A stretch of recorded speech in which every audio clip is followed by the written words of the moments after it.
பாட்டாளி மக்கள் கட்சியினர் சார்பில் சித்திரை முழுநிலவு வன்னியர் இளைஞர் எழுச்சி பெருவிழா மாநாடு நடைபெறும் நிலையில் தொண்டர்கள் படையெடுத்து வருகின்றனர்.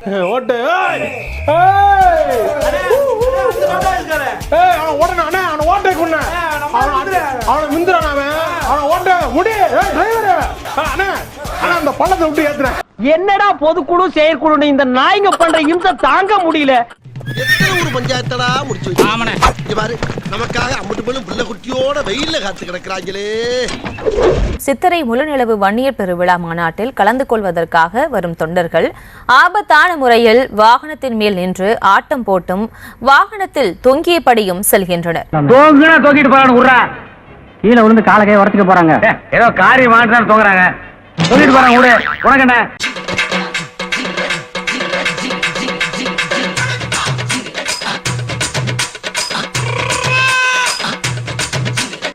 நாங்கள் இப்படி வேனிலே தொங்குவோம், இப்படி வீதியிலே தவறி விழுந்தாலும் விழுவோம்.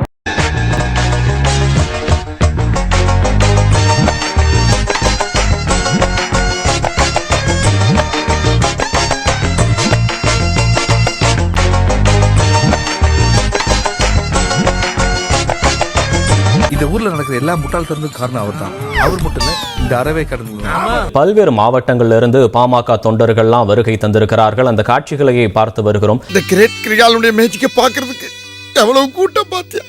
சோ பிடிச்சிருந்தா நல்லா இருந்தா அவங்க 10 ரூபா மேல போட்டு கொடுப்பாங்க. நம்ம சோதா நல்லா இருக்காதடா.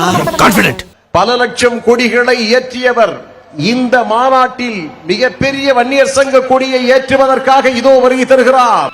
என்னையா இதெல்லாம்? எப்படிலாம் ஃபீல் பண்றீங்க? எப்படி உங்களை பார்த்தா தெரியல கேக்குறேன். மருத்துவர் ஐயா, தமிழின போராளி மருத்துவர் ஐயா. என்ன சொன்ன? அமெரிக்க ஜனாதிபதி முருகேசன் வாழ்க சொன்னங்க. இவரா? ஆமாங்க. எதுக்காக அப்படி சொன்ன? சொன்ன அப்பப்போ பணம் கொடுப்பாங்க, அதாங்க சொன்னேன்.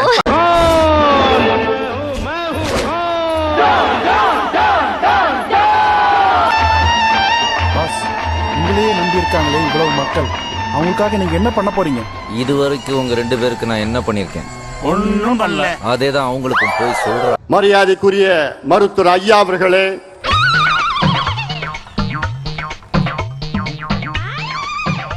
வைத்தியர அவன் செத்தான இருக்கானு பாருங்க. இந்த பாட கட்டுறவன் சங்கு செங்கட்டியெல்லாம் சொல்லி வைப்புங்க. இந்த பாடியில ரொம்ப நேரம் வச்சிருக்க கூடாதுங்க, பேட் ஸ்மெல் வரும். தெளிவா இருக்கிறீங்களா? விளங்கும்டா நாரப்பயல. இது ஏதோ ஒரு சமுதாய சந்திப்போ ஜாதி சந்திப்போ கிடையாது. MLM இது ஒரு ஏமாத்து தொழில், மோசமான தொழில், பித்தலாட்டம். அப்படித்தான் நானும் நினைச்சிட்டு இருந்தேன். எங்க MD என்ன பார்த்து கேட்டாரு, இதை ஏன் நீ மாத்தக்கூடாது, உன்னால முடியும்னாரு. அதை நான் நம்பினேன். அப்படி நம்பினதுனால தான் நான் இங்க நிக்கிறேன். என்னோட BMW கார் வெளியில நிக்குது. பணம் சம்பாதிக்கணும்னு நினைக்கிறவனுக்கு இது ஒரு அற்புதமான தொழில். இதே மண்ணிலே ஆயிரம் ஆண்டுகள் நம் சொந்தங்கள் இதே மண்ணிலே சித்திரை முழுநிலவு நேரத்திலே அந்த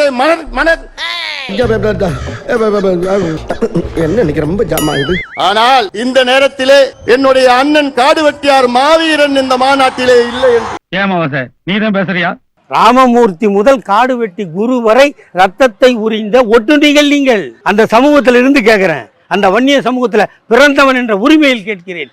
உன்னை நம்பிய செத்து போனானே காடுவெட்டி குரு என்ன ஆனான்? வன்னிய சொத்துக்களை எல்லாம் அபகரித்து தன்னுடைய சொத்தாக மாற்றிக்கொண்டது யார்? இவர்தான். இவருக்கு இதான் வேலை. இன்றைய நம் இளைஞர்களுக்கு நம்முடைய பாரம்பரியம், நம்முடைய வரலாறு தெரியவில்லை. என்ன இருக்கு உனக்கு சுயசரித்திரம்? அண்டா திருநது, குண்டா திருநது, செவரேறி குதிச்சது, பொம்பளைய புடவை உருவனது, தெருவிலேயே செருப்படி வாங்கிட்டு ஓடனே அதெல்லாமா? படிச்சா எவ்வளவு இன்ட்ரெஸ்டிங்கா இருக்கு, புரியாத பாரு. நெருப்பில் வந்தவர்கள் நாம், நெருப்பில் வந்தவர்கள் நாம். நமக்கு மட்டும்தான் ஒரு புராணம் இருக்கிறது இந்தியாவிலே. நம் சமுதாயத்துக்கு மட்டும்தான் ஒரு புராணம் இருக்கிறது, வேறு எந்த சமுதாயத்தும் கிடையாது. காரணம் நாம் வன்னியக்குள்ள சத்திரியர்கள்.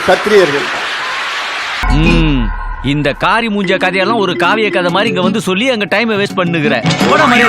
யாராவது நெருப்புல இருந்து பிறக்க முடியுமா? இது ஒரு அப்பட்டமான கட்டுக்கதை. இந்த கட்டுக்கதையை வச்சு நீங்க அரசியல் பண்ணிட்டு இருக்கீங்க. இந்த பொழப்புக்கு 4 பேர் பொழைக்கிற மாதிரி கிகோலோ பையா அப்படின்னு சொல்லி உங்களுக்கு வாய்ஸ் ஓவர் கேட்கலையா சார்? நம் சமுதாயத்துக்கு மட்டும்தான் ஒரு புராணம் இருக்கிறது, வேறு எந்த சமுதாயத்தும் கிடையாது. காரணம் நாம் வன்னியக்குள்ள சத்திரியர்கள் தான். போயிட்டு நெருப்புல இருந்து எந்த உயிரினமும் பிறக்காதுன்றதை கண்டுபிடிச்சி உன் சமூகத்துக்கு சொல்ற. போய் ஒழுங்கா படுறாங்க. இந்த கார்த்திவீர்யார்ஜுன கொன்னாச்சு பரசுராமர். 21 தலைமுறை க்ஷத்ரிய ராஜாக்களை கொன்னுட்டார். இது முதல் நாள் பார்த்தோம், பஞ்சசியமந்தகம்ங்கிற க்ஷேத்திரம் பார்க்கும்போது கொன்னுட்டார். இப்போ விஞ்சிருக்கா அந்த க்ஷத்ரிய ராஜாவின் பத்னிகள், குழந்தை இல்லை, என்ன பண்றதுன்னு கேட்டபோது அந்த குலபுரோகிதர் சொன்னாராம், ஊர்ல இருக்கக்கூடிய பிராமணர்களோட உறவு வச்சுட்டு குழந்தைய பெத்துக்குங்கோ அப்படின்னு சொன்னதா பாரதத்துல எடுக்கிறார். எவ்வளவு பெருமை இது, எவ்வளவு பெரிய வரலாறு இது, யாருக்காவது தெரியுமா? இதெல்லாம் ஒரு பெருமையா? இன்னைக்கு ஐயா இந்தியாவிலே 6 இடஒதுக்கீடுகளை பெற்று தந்திருக்கின்றார்கள். யாரு? நானு. நீ வேற நடந்தது தெரியாம பேசிட்டு. ஆனால் அந்த அளவுக்கு ஐயாவுக்கு அங்கீகாரம் இருக்கிறதா, கிடைத்திருக்கிறதா? இல்லை. ஏன்? ஏன்னா நம்ம லட்சணம் அவங்களுக்கு தெரியும். 45 வருஷமா ஐயா அவர்கள் வெறும் வாக்கு வங்கிகளாக பயன்படுத்திக் கொண்டிருக்கிறார்கள். ஓட் பேங்க், அவ்வளவுதான். உங்களை எப்படி பாக்குறாங்க? ஓட்டு பேங்க், அவ்வளவுதான். என்ன சொல்ல சொன்னா என்ன சொல்லிட்டு இருக்க? நீ ஒண்ணும் சொல்ல. தேர்தல் நேரம் வந்தா உங்களை பயன்படுத்துவாங்க, தேர்தல் முடிஞ்சா முடிஞ்சு போச்சு. கண்ணாடி சார் அது. இந்த சமுதாயத்திற்கு படிப்பும் வேலையும் கொடுக்க உங்களுக்கு மனசு இல்லைன்னா எப்பேற்பட்ட மனசு உங்களுக்கு? ஏண்டா அடிக்கிற? போனா போகுது, பெத்த பிள்ளையாச்சேன்னு பார்த்தா வாடாங்கிற போடாங்கிற.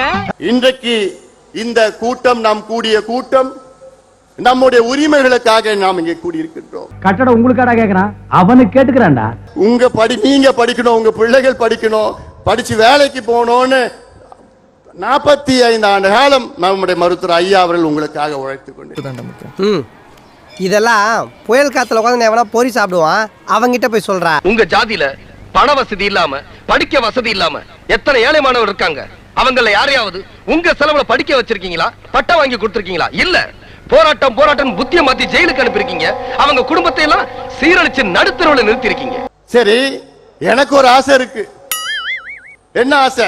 எனக்கு ஒரு கடைசி ஆசை. நீ சேர்த்ததுக்கு அப்புறம் சேவிங் பண்ணிட்டு போதீங்கணுமா? அதாவது நான் ஆட்சியில இருந்தோம்னா, நம்ம ஆட்சியில இருந்தா, நான் முதலமைச்சரா இருந்தா என்ன பண்ணும் தெரியுமா? இந்த காசை ஜனங்களுக்கு என்ன செய்யும்? ஒன்னும் செய்யாது, தந்தா மட்டும் வாங்கும். என்னுடைய ஆசை, சென்னையிலுக்கும் கன்னியாகுமரிக்கும் ஒரு 10 வழி சாலை போடணும். எதுக்கு? உன்னை காரி துப்புறதுக்கா? நீங்க மட்டும் நினைச்சு அந்த அதிகாரத்தை நீங்க மட்டும் கொடுத்தீங்கன்னா தமிழ்நாட்டை சிங்கப்பூருக்கு நிகராக எங்களால் மாற்ற முடியும். அடேங்கப்பா, இது வரையா? காக்கா பிடிச்சா ஒண்ணும் நடக்காது. ஆக தமிழக மக்களே, எங்களுக்கு ஒரு வாய்ப்பளியுங்கள். சும்மா ஏமாத்திட்டு நான் கோட்டைக்கு போவேன், எங்க போவேன்? உனக்கு ஒண்ணும் கிடைக்காது. பழுக்க தலையா அப்படியே எத்தனை தலை தனியா ஓடி போயிடும். ஆக தமிழக மக்களே, எங்களுக்கு ஒரு வாய்ப்பளியுங்கள். இதெல்லாம் நடக்காது தம்பி, நடக்காது கண்ணு. பெத்த அப்பனே சொல்லிட்டேன், சவுட்டு கிளியர் ஆயிடுச்சுல, கிளம்புடா. என் உயிரினும் மேலான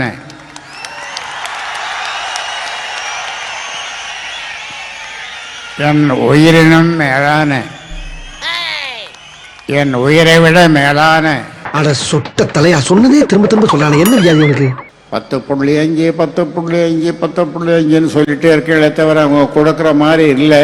அதனால போராட்டத்தை அறிவியுங்கள். நிச்சயமாக இதுவரை நடந்திராத போராட்டம் அதுவாகத்தான் இருக்கும். நல்லா இருக்குப்பா கதை. அடி வாங்குறது நாங்க, கொள்ளை அடிக்கிறதா நீங்களா?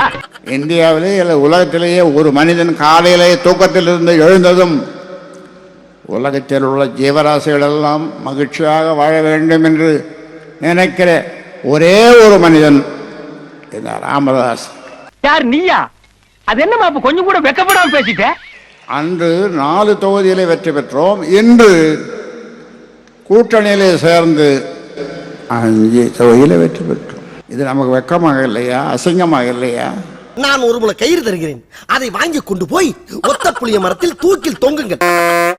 ஸ்டார்ட் பண்ணு.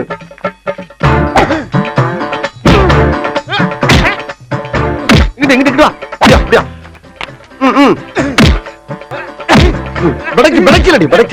மண்டல மட்டும் அடிச்சிடாத, குலக்கத்தில் உள்ள போயிருவேன். சரியா? உங்க வீட்டு பிள்ளையா நினைச்சு எல்லாரும் என்னை மன்னிச்சிருக்க.